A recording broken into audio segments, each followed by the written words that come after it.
Hello students, আজ আমি তোমাদের মডেল ৯ এর প্রশ্নগুলোর উত্তর আলোচনা করব। প্রথম প্রশ্ন অর্থাৎ একের দাগের কোশ্চেন কি বলছে দেখো, ধার্য মূল্যের পর ৫% ছাড় দিয়েছে। তাহলে আমরা যদি ধরে নেই যে ধার্য মূল্য ১০০ টাকা, তাহলে ৫% ছাড় দেওয়ার মানে কি ১০০ টাকায় ৫ টাকা ছাড় দেওয়া হচ্ছে। তাহলে বিক্রয় মূল্য কত হবে? না ১০০ মাইনাস ৫ টাকা সমান হচ্ছে ৯৫ টাকা। আর এক্ষেত্রে শতকরা লাভ কত বলেছে? না ২৩.৫%। তার মানে কি? না ক্রয় মূল্য ১০০ টাকা হলে বিক্রয় মূল্য হবে ১০০ প্লাস ২৩.৫ টাকা সমান ১২৩.৫ টাকা। তাহলে এক্ষেত্রে ক্রয় মূল্য কত হবে? না দেখো, ক্রয় মূল্য বের করব যখন, তখন লবে থাকবে ক্রয় মূল্য আর হরে থাকবে বিক্রয় মূল্য। তাহলে ক্রয় মূল্য কত? না ১০০ টাকা হলে বিক্রয় মূল্য ছিল ১২৩.৫ টাকা। আর প্রকৃত বিক্রয় মূল্য কত? না ৯৫ টাকা। তাহলে গুণিতক ৯৫ টাকা। এদের ক্ষেত্রে দেখো আমরা কি করলাম? না এই দশমিক তুলতে গেলে আমাকে ১০ দিয়ে গুণ করতে হবে। আর ৫ দুগুণে ১০, ৫ দুগুণে ১০, হাতে ২, ২৩, ৫ ৪ এ ২০, হাতে রইল ৩, ৫ ৭ এ ৩৫। এবার দেখো ১৯ দিয়ে যদি আমরা কাটি, তাহলে ১৯ ৫ এ ৯৫, ১৯ ১ এ ১৯, ৫ ৫৭, ১৯ ৩ এ ৫৭। তাহলে কত হচ্ছে? না ৫ দুগুণে ১০ আর এখানে ১০০ আছে, তাহলে ১০০০/১৩ টাকা। এবারে ধার্য মূল্যে বিক্রয় করলে লাভ হয়। তাহলে ধার্য মূল্যটা কত ছিল? না ১০০ টাকা। তাহলে ১০০ মাইনাস ১০০০/১৩ টাকা। এটা হবে লাভ। এবারে কি হচ্ছে? না দেখো বিয়োগ করলে কত হবে? ১৩ কে ১০০ দিয়ে গুণ করলে কত হচ্ছে? ১৩০০ মাইনাস ১০০০। তাহলে ১৩০০ মাইনাস ১০০০/১৩ সমান কত হচ্ছে? না ৩০০/১০০০। ৩০০/১৩ টাকা। এবার দেখো, একে যখন আমরা কিসে নিয়ে যাব? শতকরায় নিয়ে যাব। তাহলে এটা হলো লাভ। আর এটা ছিল কি? না আমার ১০০০/১৩, এটা ছিল ক্রয় মূল্য। তাহলে লাভ বাই ক্রয় মূল্য। এটা হলো অংশ। দেখো এর হরে ১৩ আছে, এর হরে ১৩ আছে। তাই কেটে যাবে। তাহলে থাকবে কত? ৩০০/১০০০। এবারে একে যখন শতকরায় নিয়ে যাব, তখন আমরা কি করব? না গুণিতক ১০০ এবং শতকরা চিহ্ন দেব। এখানে দেখো ১০০০ এ কটা শূন্য? ৩ টে শূন্য। ১০০ য় দুটো শূন্য ছিল, কেটে দিলাম। আর ৩০০ র একটা শূন্য কাটলাম। তাহলে কত রইল? ৩০, অর্থাৎ ৩০%। তাহলে ১ এর সি ৩০%। এরপর দেখো ১ এর ২। ১ এর ২ এ কি বলেছে? একটা বৃত্তের কেন্দ্র হচ্ছে মূল বিন্দুতে আর পরিধিষ্ঠ একটা বিন্দু কত?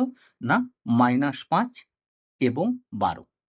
মূল বিন্দু থেকে কোনো বিন্দুর দূরত্ব সমান কি হয়? x স্থানাঙ্কের স্কয়ার যুক্ত y স্থানাঙ্কের স্কয়ারের রুট ওভার। তাহলে এখানে x স্থানাঙ্ক কত ছিল? না -৫, তাহলে -৫ এর হোল স্কয়ার প্লাস y স্থানাঙ্ক কত? না ১২, তাই ১২ স্কয়ার। তাহলে -৫ এর হোল স্কয়ার করলে কত? ২৫, ১২ স্কয়ার করলে কত? ১৪৪। তাহলে ১৪৪ আর ২৫ যোগ করলে কত হবে? ১৬৯। তাহলে ১৬৯ মানে হচ্ছে ১৩ র বর্গ, অর্থাৎ ১৬৯ এর বর্গমূল করলে কত হবে? না ১৩ একক। এবার দেখো আমাদের এখানে কি বের করতে বলেছে? না বৃত্তটির ব্যাস। তাহলে ব্যাস সমান কি হয়? না ২ গুণিতক ব্যাসার্ধ। তার মানে ২ গুণিতক ১৩ একক সমান ২৬ একক। তাহলে ১ এর ২ এর সি উত্তর হচ্ছে ২৬ একক। এরপর দেখো ১ এর ৩। ১ এর ৩ এ কি বলেছে? না যে অঙ্কটি আছে সে অঙ্কটি মডেল ৪ এ আছে। তাই মডেল ৪ এর ভিডিওটা তোমরা দেখে নিও। আর ১ এর ৪ এর যে অঙ্কটা, এই অঙ্কটা আছে মধ্যশিক্ষা নমুনা প্রশ্নে। তাই তোমরা ওই ভিডিওটা দেখে নেবে, তাহলে এর উত্তরটা পেয়ে যাবে। ২ এর ১ কি বলেছে দেখো? চিনির মূল্য ২৫% বৃদ্ধি পাওয়ায় চিনির ব্যবহার শতকরা কত কমানো হবে? কেন? না চিনি বাবদ খরচটা অপরিবর্তিত রাখা হবে। তাহলে আমরা কি ধরলাম? যে মনে করি ১ একক চিনির দাম ৳১০০ এবং একটি পরিবারের চিনির খরচ হচ্ছে ১০০ একক। এবার দেখো চিনির দাম বাড়ছে কত? ২৫%। তাহলে ১ একক চিনির বর্তমান দাম কত হবে? না ১০০ যুক্ত ৳২৫ সমান ৳১২৫। যেহেতু খরচ অপরিবর্তিত রাখতে হলে আমরা ধরে নিচ্ছি কি যে X একক চিনি ব্যবহার করতে হবে। এবার দেখো যেহেতু মোট খরচ অপরিবর্তিত, তাহলে চিনির দামের সঙ্গে পরিমাণের ব্যস্ত সম্পর্ক। তাহলে চিনির দাম দেখো প্রথমে ছিল ১০০, পরে হয়েছে ১২৫। আগে আমরা ব্যবহার করতাম কত? না আগে ব্যবহার করতাম ১০০ একক, এখন এক্স একক। তাহলে ব্যস্ত সম্পর্ক যেহেতু তাহলে উল্টে গিয়ে তাহলে কি হবে? x:100। তাহলে দেখো আমরা অনুপাতের নিয়মে কি জানি? প্রান্তীয় পদ দুটির গুণফল সমান মধ্য পদ দুটির গুণফলের সমান। তাহলে ১২৫ গুণিতক x তাহলে ১২৫x সমান কত? ১০০ গুণিতক ১০০। তাহলে x সমান কি হবে? না ১২৫ ১০০ গুণিতক ১০০ বাই ১২৫। এবার দেখো ২৫ দিয়ে কাটলে কি হবে? ২৫ চারে ১০০, ২৫ পাঁচে ১২৫। এবার কি হচ্ছে? এই ৫ আর ১০০ কাটলে কত হবে? না ৫ আর ১০০ কাটলে হবে ২০। তাহলে ২০ চারে ৮০। তাহলে আমরা আগে ১০০ একক ব্যবহার করলে এখন ব্যবহার করব কত? ৮০ একক। তাহলে চিনির ব্যবহার কতটা কমাতে হবে? না ১০০ মাইনাস ৮০% সমান ২০%। এরপর দেখো মডেল ২ এর ২ অঙ্কটি মডেল ৮ এ আছে। তাই তোমরা মডেল ৮ এর ভিডিওটা দেখে নিও। এর উত্তরটা পেয়ে যাবে। এরপর দেখো ২ এর ৩, ২ এর ৩ এ কি বলেছে? যে একটা রম্বসের ৪ টি শীর্ষবিন্দু দেওয়া আছে। আমরা কি করতে পারি? না প্রথমে বিন্দুগুলোর নাম দিয়ে দিলাম যে এ বিন্দু হচ্ছে x2, বি বিন্দু হচ্ছে -1, -3, সি বিন্দু হচ্ছে -6, y আর ডি বিন্দু হচ্ছে ১৩ আর ৯। এবার দেখো রম্বস এক বিশেষ আকারের সামান্তরিক আর সামান্তরিকের কর্ণদ্বয় পরস্পরকে সমদ্বিখণ্ডিত করে। অতএব এ এবং সি, এ এবং সি কেন? না দেখো আমরা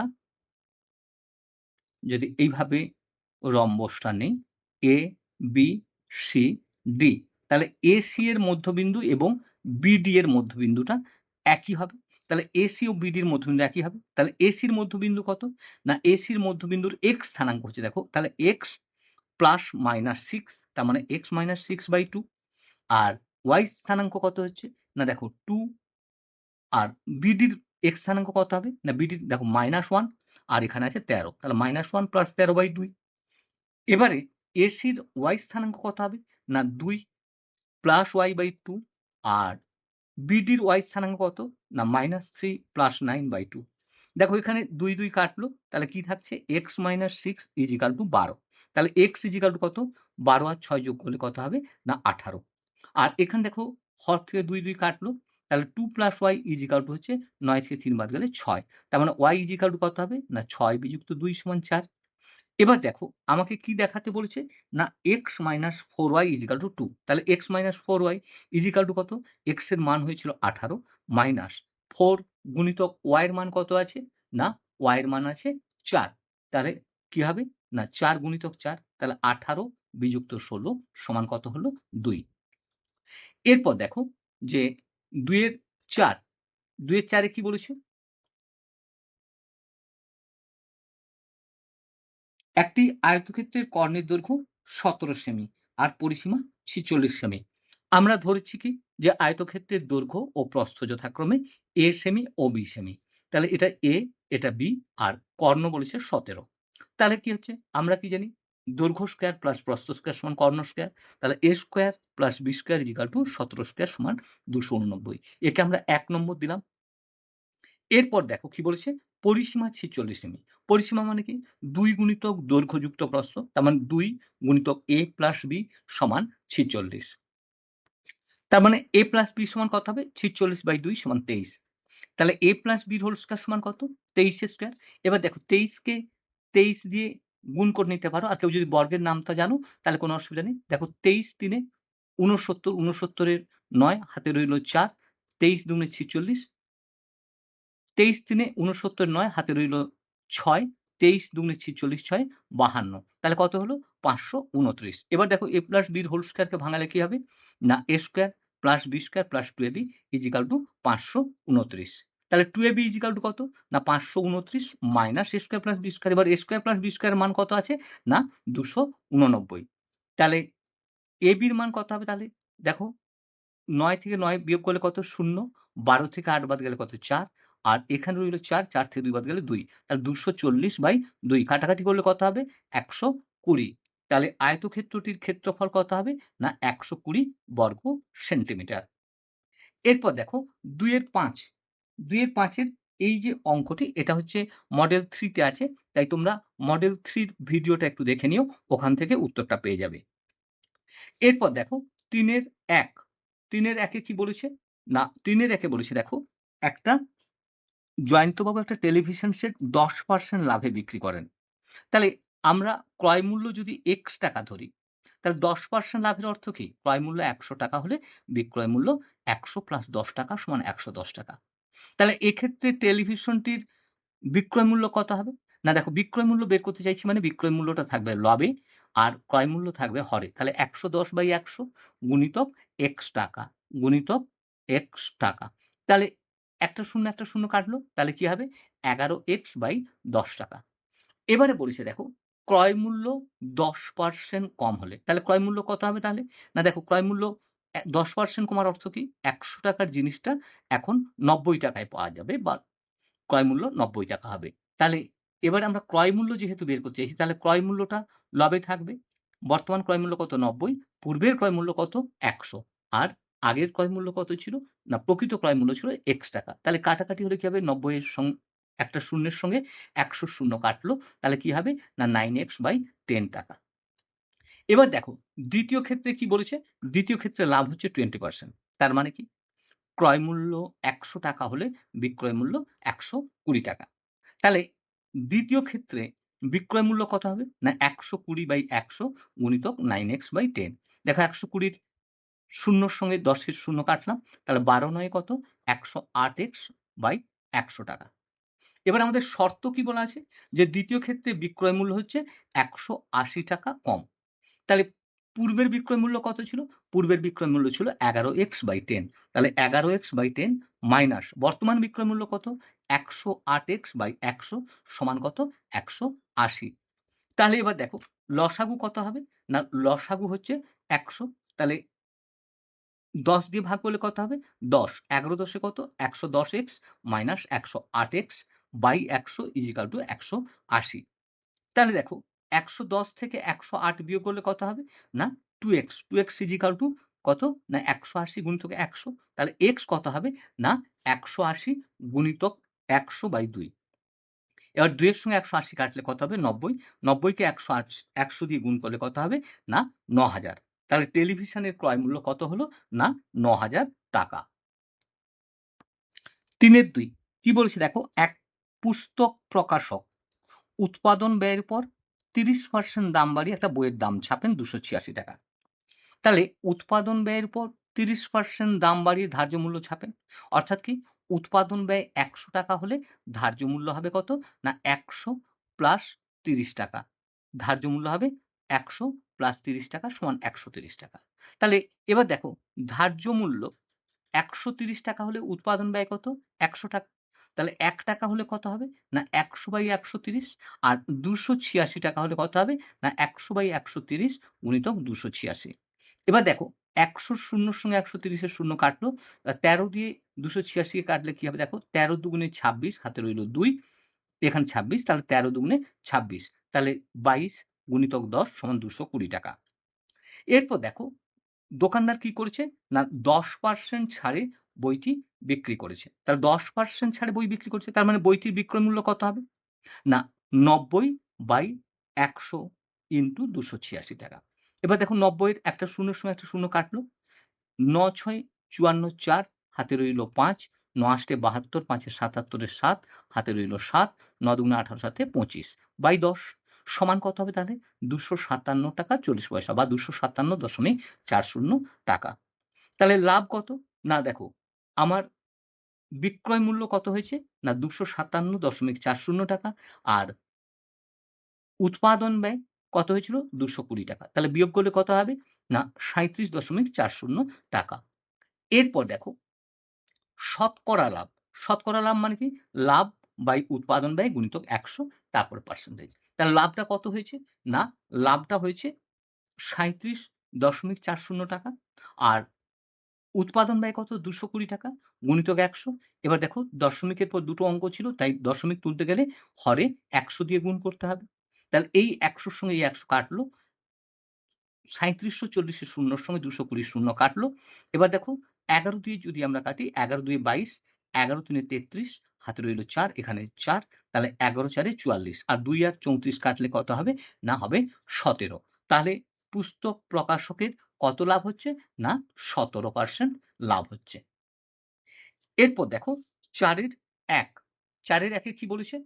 না আমাদের সমাধান করতে হবে। কোন পদ্ধতিতে সমাধান করতে হবে? অপনয়ন পদ্ধতিতে। দেখো অঙ্কটা কি দেওয়া আছে?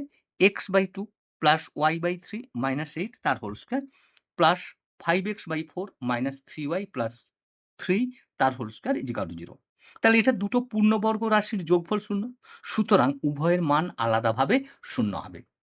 তাহলে দেখো x/2 plus y/3 minus 8 is equal two 0।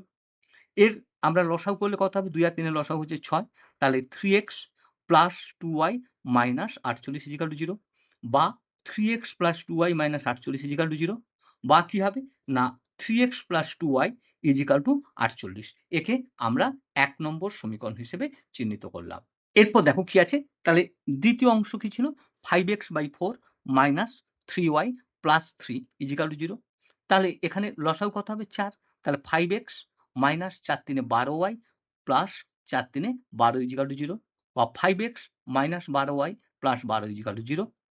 এবার কি হলো তাহলে? 5x minus 12y is equal two minus 12। একে আমরা 2 নম্বর সমীকরণ রূপে চিহ্নিত করলাম। এরপর দেখো 1 নম্বরকে 1 নম্বরে কি ছিল? না 6 দিয়ে যদি গুণ করি তাহলে 1 নম্বরে 6 দিয়ে গুণ করলে কত হবে? না 6 3 এ 18x plus 12y is equal two 288। এরপরে 2 নম্বরকে আমরা কত দিয়ে গুণ করব? না 2 নম্বরকে 1 দিয়ে গুণ করব। 1 দিয়ে গুণ করলে কি হবে? না 1 দিয়ে গুণ করলে যা ছিল তাই থাকবে। তাহলে এখানে দেখো কি ছিল? 5x মাইনাস 12y, তাহলে 5x minus 12y is equal two minus 12। এবারে এটাকে আমরা যদি যোগ করে দেই, এটা প্লাস 12y, এখানে মাইনাস 12y কেটে যাবে। তাহলে 18 5 কত হবে? না 23x ইজিক্যাল টু 8 থেকে 2 বাদ গেলে কত? 6, 8 থেকে 1 বাদ গেলে কত? 7, 276। তাহলে x ইজিক্যাল টু কত? 276/23। 23 দিয়ে কাটলে দেখো 23 একে 23, এখানে কত রইল? 4 আর এখানে 6, তাহলে 46, 23 দুগুণে 46। তাহলে x এর মান কত হলো? 12। এরপর দেখো কি করব? না 1 নম্বর সমীকরণে x ইজিক্যাল টু 12 বসিয়ে পাই। তাহলে 12 বসালে কি হবে? না 3x প্লাস 2y ছিল। তাহলে 3x মানে 3 গুণিতক 12 প্লাস 2y ইজিক্যাল টু কত ছিল? না 48। তাহলে 12 3 এ কত? 36। তাহলে 2y ইজিক্যাল টু কত হবে? না 48 মাইনাস 36। তাহলে 2y ইজিক্যাল টু কত হলো? না 12। তাহলে y এর মান কত হবে? 12/2। তাহলে 12/2 মানে কি? কাটাকাটি করলে হবে 6। তাহলে আমরা সমাধানটা কি পেলাম? না x ইজিক্যাল টু 12 এবং y ইজিক্যাল টু 6। এরপর দেখো 4 এর 2 নম্বর অঙ্ক। কি বলেছে? 2x plus 3/y is equal two 5। একে আমরা 1 নম্বর সমীকরণ রূপে চিহ্নিত করলাম। আর সেকেন্ড দেখো কি দেওয়া আছে? 5x minus 2y is equal two 3। তাহলে 5x ইজিক্যাল টু কত হচ্ছে? না 3 প্লাস 2/y, 3 প্লাস 2/y। তাহলে x এর মান কত হবে? না দেখো এখানে 3 ছিল, তাহলে উভয় পক্ষকে যদি 5 দিয়ে ভাগ করি তাহলে কত হবে? না 3/5 প্লাস এখানে 2 ছিল আর নিচে তাহলে কি আসবে? 5, তাহলে 2/5y। এবার দেখো এখানে আমাদেরকে কি করতে বলেছিল? না পরিবর্ত পদ্ধতিতে সমাধান করতে বলছিল। তাহলে x বা y যেকোনো একটি চলরাশির মান অন্য সমীকরণে আমাকে বসাতে হবে। তাহলে এখানে x এর মান কি বেরিয়েছে? না 3/5 প্লাস 2/5y। তাহলে 1 নম্বর সমীকরণে x এর পরিবর্তে ওই মানটা বসাবো, অর্থাৎ 3/5 প্লাস 2/5y। তাহলে বসালে কি হবে দেখো? 1 নম্বর সমীকরণ কি ছিল? 2x, তাহলে 2 × 3/5 plus 2/5y plus 3/y is equal two 5। এবারে আমরা গুণ করলে কি হবে? 2 3 এ 6, 6/5 প্লাস 2 দুগুণে 4/5y plus 3/y is equal two 5। তাহলে এখানে দেখো আমরা যোগ করলে কি হবে? দেখো এখানে প্রত্যেকটার হরে কি আছে? এখানে 5 আছে, এখানে 5 আছে। তাহলে আমরা উভয় পক্ষকে 5 দিয়ে গুণ করে দেই। তাহলে 5 দিয়ে গুণ করলে এখানে কত হবে? একে 5 দিয়ে গুণ করলে 5 5 কেটে গিয়ে থাকবে 6। একে 5 দিয়ে গুণ করলে কি থাকবে? না 4/y আর একে 5 দিয়ে গুণ করলে 3 5 এ 15/y ইজিক্যাল টু 25। এরপর দেখো বাম পক্ষে কি আছে? না 4/y প্লাস 15/y। তাহলে যেহেতু দুজনের হরে y আছে তাহলে y হবে লসাগু। তাহলে 4 প্লাস 15 আর ডান দিকে কি যাবে? না 25 মাইনাস 6। তাহলে এখানে দেখো 15 আর 4 যোগ করলে কত হচ্ছে? 19/y is equal two 19। কোনাকুনি গুণ করলে কি হবে? 19y is equal two 19। তাহলে y এর মান কত হলো? 1। এরপর দেখো তাহলে ১ নম্বর সমীকরণে আমরা y = 1 বসাবো। তাহলে ১ নম্বর সমীকরণে y = যদি 1 বসাই তাহলে কি হবে? 2x + 3y তাহলে 3y করলে 3/1 তাহলে দেখো 2x = 5 - 3 তাহলে x কি হবে? না এখানে দেখো ৫ থেকে ৩ বাদ গেলে কত হচ্ছে? ২ তাহলে 2/2 সমান হচ্ছে ১ তাহলে সমাধানটা কি হলো? x এর মান 1 হলো, y এর মান 1 তাহলে নির্ণয় সমাধান x = 1 y = 1। এরপর দেখো ৫ এর ১ এখানে যে উপপাদ্যটা দেওয়া আছে সেটা হচ্ছে উপপাদ্য ২০ এবং বইয়ের পৃষ্ঠা হচ্ছে ১২৪ তাহলে তোমরা বই থেকে ১২৪ নম্বর পৃষ্ঠায় গিয়ে উপপাদ্যটা মুখস্থ করে নেবে। আর ৫ এর ২ এর উপপাদ্যটা হচ্ছে ২৪ নম্বর উপপাদ্য এবং বইয়ের পৃষ্ঠা নম্বর কত? ১৮২। তোমরা বইয়ের ১৮২ নম্বর পৃষ্ঠায় গিয়ে উপপাদ্যটি মুখস্থ করে নিও। আর ৬ এর ১ এ যে কোশ্চেনটা দেওয়া আছে সেটা হচ্ছে দেখো একটু আমার মনে হয়েছে একটু ভুল আছে। কেন? ABCD সামান্তরিকের BD কর্ণের পর PH যে প্রমাণটা করতে দেওয়া আছে, এটা যেকোনো সামান্তরিকের ক্ষেত্রে সত্য হবে না। কেবলমাত্র বর্গক্ষেত্র এবং রম্বসের ক্ষেত্রে সত্য হবে। তাহলে তোমরা চাইলে তোমাদের মতো করে চেষ্টা করতে পারো। কিন্তু আমার মনে হয়েছে যে এটা কেবলমাত্র রম্বস এবং বর্গক্ষেত্রের ক্ষেত্রে সত্য। আর ৬-২ এ যে প্রয়োগটা আছে সেটা অ্যাকচুয়ালি বইয়ের ১২৮ পৃষ্ঠায় যে প্রয়োগ নাম্বার ৮ আছে সেটা। তাই তোমরা বইয়ের ১২৮ পৃষ্ঠায় গিয়ে প্রয়োগ নাম্বার ৮ টা দেখে নিও। এরপর দেখো যে ৮ এর দাগের ১ এর কোশ্চেন কি দেওয়া আছে? না একটা শ্রেণী দেওয়া আছে। কিভাবে বলা আছে? না ১০ এর কম, ২০ র কম। তোমরা বইয়ের মতো করতে পারো বা আমি যেভাবে সাজিয়েছি সেভাবে করবে। দেখো এটা হচ্ছে প্রদত্ত শ্রেণী। কি ছিল? ১০ এর কম, ২০ র কম, ৩০ এর কম এইভাবে সাজানো ছিল। তাহলে ১০ এর কম, ২০ র কম, ৩০ এর কম, ৪০ এর কম, ৫০ এর কম এবং ৬০ এর কম। এবং ক্রমযৌগিক পরিসংখ্যা হিসেবে কত ছিল? দেখো ১৭, ২২, ২৯, ৩৭, ৫০ এবং ৬০। তাহলে এটা যখন শ্রেণী সীমা হিসেবে নেব তাহলে এটা কি আছে ১০ এর কম মানে কি? ০ থেকে ১০ তাহলে ০ থেকে ১০ যখন হচ্ছে তাহলে সেটা কত হচ্ছে? না ১৭ থাকবে। এবার ২০ র কম মানে কি? ০ থেকে প্রকৃতপক্ষে ২০ পর্যন্ত। তাহলে আমরা শ্রেণীটা যখন নেব ১০ থেকে ২০ তাহলে এই ক্রমযৌগিক পরিসংখ্যা থেকে তার আগের ক্রমযৌগিক পরিসংখ্যাটা বিয়োগ হবে। তাহলে ২২ থেকে ১৭ বাদ গেলে কত হবে? না ৫।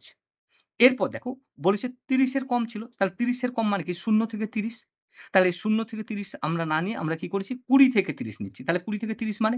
তাহলে ২৯ থেকে তার পূর্ববর্তী ক্রমযৌগিক পরিসংখ্যাটা বিয়োগ হবে। তাহলে ২৯ থেকে ২২ বাদ গেলে কত হবে? না ৭। এরপর দেখো এখানে ছিল ৩৭, ৩৭ থেকে ২৯ বাদ গেলে কত হবে? না ১৭ থেকে ৯ বাদ গেলে দেখো ৮ হবে। তাহলে ৮ তারপরে কত হচ্ছে? ৫০ থেকে ৩৭ তাহলে ৫০ থেকে ৩৭ বিয়োগ করলে কত হবে? ১৩ আর ৬০ থেকে ৫০ বাদ গেলে হচ্ছে ১০। তাহলে দেখো আমাদের নতুন শ্রেণী কি হলো? ০ থেকে ১০, ১৩ থেকে ২০, ২০ থেকে ৩০, ০ থেকে ১০, ১০ থেকে ২০, ২০ থেকে ৩০, ৩০ থেকে ৪০, ৪০ থেকে ৫০ এবং ৫০ থেকে ৬০ এবং তাদের পরিসংখ্যাগুলো কত হলো? না ১৭, ৫, ৭, ৮, ১৩ এবং ১০। এবারে এই তথ্যের সাহায্যে আমাদেরকে কি করতে বলেছে? না এই তথ্যের সাহায্যে আমার পরিসংখ্যা বিভাজন ছক তৈরি করে আয়তলেখ অঙ্কন করতে হবে। তাহলে আমরা কি করব? না এই তথ্যের উপর ভিত্তি করে আয়তলেখ অঙ্কন করব। দেখো আয়তলেখ অঙ্কন করার সময় কি করবে?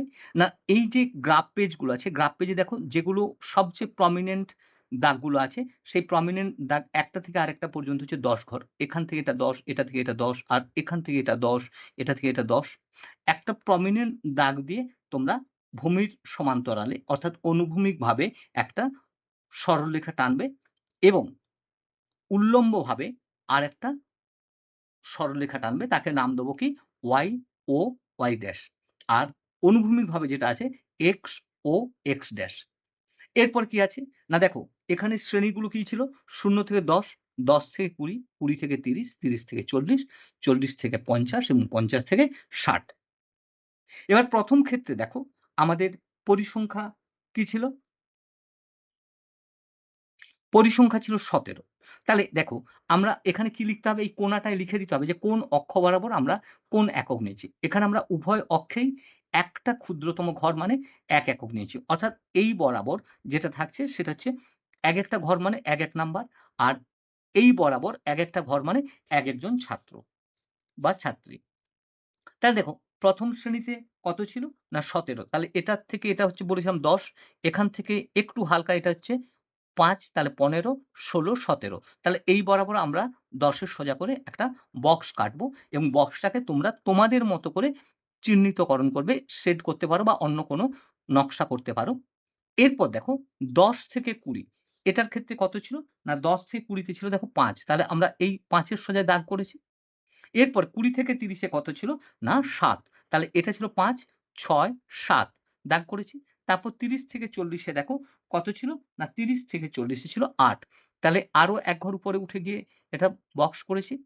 40 থেকে 50 এটা কত না 13, তাহলে এখানে 10, 11, 12, 13, তারপর কি আছে না 50 থেকে 60, 50 থেকে 60 এ কত আছে না 10, তাহলে এই মোটা দাগ দিয়ে আমরা টেনে নিয়েছি।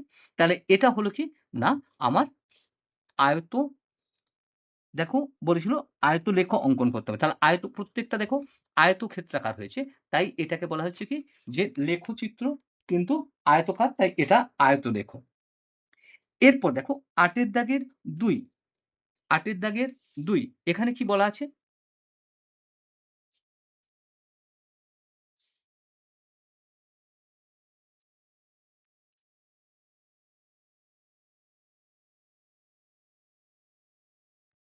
৮ এর দাগের ২ এ কি বলেছে?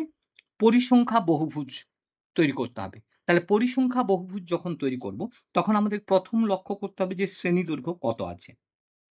তাহলে এখানে দেখো প্রথম শ্রেণীতে কত? শ্রেণীটা হচ্ছে 25 থেকে 31, তাহলে 25 থেকে 31 মানে শ্রেণী দৈর্ঘ্য কত হচ্ছে না 31 মাইনাস 25 সমান 6, তাহলে 31 থেকে 25 6, তাহলে 25 এর আগে আমরা আরো 6 ঘর নিয়ে একটা বিন্দু নির্বাচন করব। তাহলে এখানে দেখো 19 এবং দেখো এখানে শেষ শ্রেণী সীমানা কত ছিল না 55, 55 সঙ্গে 6 যোগ করলে কত হবে 61। এবার দেখো 25 থেকে 31 এই বরাবর পরিসংখ্যা কত আছে? পরিসংখ্যা 10। এখানে দেখো দুটোই বয়স দেওয়া আছে প্রশ্নে। এক হচ্ছে প্রথমটা ঠিক আছে বয়স, আর দ্বিতীয়টা হচ্ছে শিক্ষক-শিক্ষিকার বয়স না হয়ে ওটা হবে শিক্ষক-শিক্ষিকার সংখ্যা। তাহলে দেখো প্রথমটার ক্ষেত্রে কত ১০ জন। তাহলে আমরা এই মোটা দাগ পর্যন্ত নিয়েছি। এরপরে তারপর কি ছিল দেখো যে আছে ১৩, তাহলে এখানে ১০, ১১, ১২, ১৩, তারপরে কত ছিল? না তারপরে ছিল দেখো ৫, তাহলে আমরা ৫ ঘর পর্যন্ত নিয়েছি। এরপরে কত ছিল? না ৩, তাহলে দেখো ১, ২, ৩, তারপরেরটা কত ছিল? না ১, তাহলে ১ ঘর নিয়েছি এবং এরপর দেখো প্রত্যেকটা যে স্তম্ভ পেয়েছি, প্রত্যেকটা স্তম্ভের মধ্যবিন্দু নির্বাচন করতে হবে। দেখো এখানের মধ্যবিন্দু, এক্ষেত্রে এটা মধ্যবিন্দু, এক্ষেত্রে এটা মধ্যবিন্দু, এটা মধ্যবিন্দু, এটা মধ্যবিন্দু এবং আমরা ১ম এ এবং শেষে যে ৬ ঘর অতিরিক্ত নিয়েছিলাম তাদের মধ্যবিন্দু চিহ্নিত করলাম।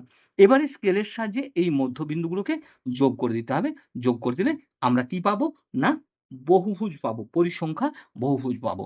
তাহলে এক্ষেত্রে পরিসংখ্যা বহুভুজ হলো এটা। দেখো ৯ এর ১ এ কি বলছে? কোন সমবাহু ত্রিভুজের অন্তঃস্থ কোন বিন্দু থেকে ত্রিভুজের বাহুগুলোর উপর অঙ্কিত লম্বের দৈর্ঘ্য দেওয়া আছে। আমি একটা রাফ ছবি এঁকে নিয়েছি ABC, তার মাঝখানে একটা বিন্দু O চিহ্নিত করেছি। এবারে O থেকে ৩ টে বিন্দুর দূরত্ব কত? না একটা ৮, লম্ব দূরত্ব হচ্ছে ৮, আরেকটা হচ্ছে ১০, একটা ১২। এবার দেখো এটা যেহেতু একটা সমবাহু ত্রিভুজ, যেকোনো ত্রিভুজের মাঝখানে যদি একটা বিন্দু থাকে, সেই বিন্দুর সঙ্গে শীর্ষবিন্দুগুলোকে যোগ করলে আমরা ৩ টে ত্রিভুজ পাবো। তাহলে মূল ত্রিভুজের ক্ষেত্রফল সমান ৩ টে ত্রিভুজের ক্ষেত্রফলের সমষ্টি। তাহলে দেখো ত্রিভুজ ABC = OAB plus OBC plus OAC। এবার দেখো আমরা বাহুর দৈর্ঘ্য যদি a ধরে নেই, a সেন্টিমিটার, তাহলে ABC ত্রিভুজের ক্ষেত্রফল কত? যেহেতু সমবাহু ত্রিভুজ, তাহলে √3/4 ইন্টু বাহু স্কয়ার অর্থাৎ √3/4 ইন্টু a স্কয়ার। এবার দেখো OAB ত্রিভুজের ক্ষেত্রফল কি হবে? না হাফ ভূমি গুণিত উচ্চতা। তাহলে হাফ ভূমি কত? a আর উচ্চতা ছিল ১০। দ্বিতীয় ত্রিভুজের কত হবে? হাফ ভূমি a আর উচ্চতা ৮। তৃতীয় ত্রিভুজের ক্ষেত্রে হাফ a ইন্টু ১২। তাহলে ২ আর ১০ কাটলে কত হবে? ৫, ২ আর ৮ কাটলে কত হবে? ৪, আর ২ আর ১২ কাটলে হবে ৬। তাহলে এখানে দেখো 5a plus 4a plus 6a, ৬, ৪, ১০, ৫, ১৫। তাহলে √3/4 a স্কয়ার কত হবে? না 15a।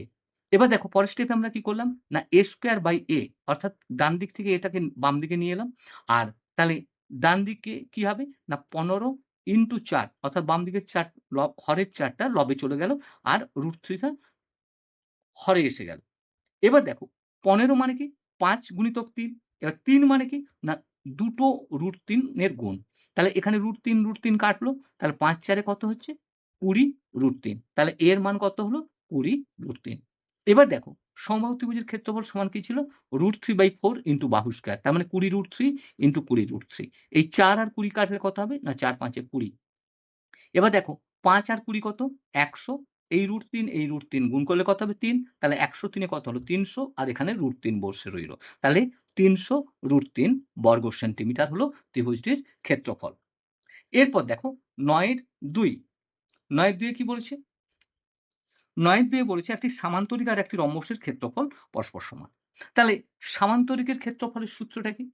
যে সামান্তরিকের ক্ষেত্রফলের সূত্র হচ্ছে কোনো একটা বাহু গুণিতক ওই বাহুর সাপেক্ষে উচ্চতা। তাহলে সামান্তরিকের ক্ষেত্রফল মানে বাহু আর ওই বাহুর সাপেক্ষে উচ্চতা। আমরা এখানে যদি এটাকে বাহু নেই তাহলে এই উচ্চতাটা হচ্ছে h, এটা আমরা ধরে নিলাম। আর রম্বসের ক্ষেত্রফলের সূত্র কি হাফ ইনটু কর্ণদ্বয়ের গুণফল। এবার দেখো এখানে কি শর্ত দেওয়া ছিল না সামান্তরিকের ক্ষেত্রফল ও রম্বসের ক্ষেত্রফল সমান। তাহলে সামান্তরিকের বাহুটা কত বলা আছে 66। তাহলে 66 ইনটু h ইজিক্যাল টু কি হবে হাফ গুণিতক কর্ণদ্বয়ের গুণফল। হাফ গুণিতক কর্ণ দুটো কত 120 এবং 44। তাহলে h এর মান কত হবে দেখো 2 আর 120 কাটলে কত হয়েছিল না 2 আর 44 কাটলে হচ্ছে 22। তাহলে 120 গুণিতক 22 বাই 66। এবার দেখো 22 আর 66 কাটলে কত হবে 3 আর 3 আর 120 কাটলে কত হবে না 40। তাহলে বাহু সাপেক্ষে সামান্তরিকটির উচ্চতা কত হলো 40 সেন্টিমিটার। এরপর দেখো 9 এর 3। 9 এর 3 এ কি বলেছে? একটি মোটরের চাকার সঙ্গে বেল্ট দিয়ে মেশিনের চাকাকে যুক্ত করা হয়েছে।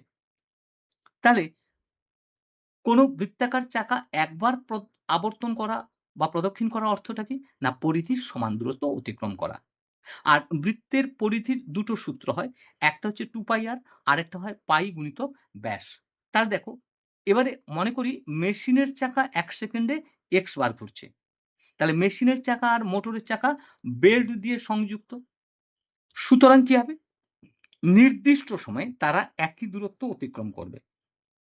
তাহলে মেশিনের চাকা কতবার ঘুরেছে x বার। তাহলে x গুণিতক মেশিনের চাকার পরিধি সমান মোটরের চাকা কতবার ঘুরেছিল না 27 বার। তাহলে 27 গুণিতক মোটরের চাকার পরিধি। তাহলে দেখো x গুণিতক পাই আর মেশিনের চাকার ব্যাসটা কত 94.5 আর এর ক্ষেত্রে কত 27 গুণিতক পাই গুণিতক 14। তাহলে x এর মান কি হবে না দেখো এখানে কি ছিল 27 গুণিতক 14, এখানে 14 গুণিতক 27 লেখা হয়েছে আর নিচে কি আসবে 94.5। এই দশমিক তুলতে গেলে কি হবে না দেখো দশমিকের পরে একটা সংখ্যা ছিল তাই লবে 10 দিয়ে গুণ করতে হবে। এবার দেখো 5 দিয়ে যদি আমরা কাটি 5 দুগুণে 10, 5 একে 5, 4 5 আষ্টে 40, 4 5 9 45। এরপর দেখো এখানে কি আছে 14 আছে 7 দিয়ে কাটলে 7 দুগুণে 14। এবার এখানে দেখো 7 দুগুণে 14 হাতে রইল 4 49 7 7 49 27 27 কাটলো। তাহলে এবার কি বলেছে না 2 দুগুণে 4 বার। তাহলে x এর মান কত হলো না 4। এরপরে দেখো আমাদের প্রশ্নটা কি ছিল না প্রশ্ন ছিল মোটরের চাকা প্রতি সেকেন্ডে 27 বার ঘুরলে মেশিনের চাকা ঘন্টায় কতবার ঘুরবে। তাহলে 1 ঘন্টা সমান কত 3600 সেকেন্ড। তাহলে 1 সেকেন্ডে যদি 4 বার ঘুরে 3600 সেকেন্ডে কতবার ঘুরবে না 3600 গুণিতক 4 সমান কত 14400 বার।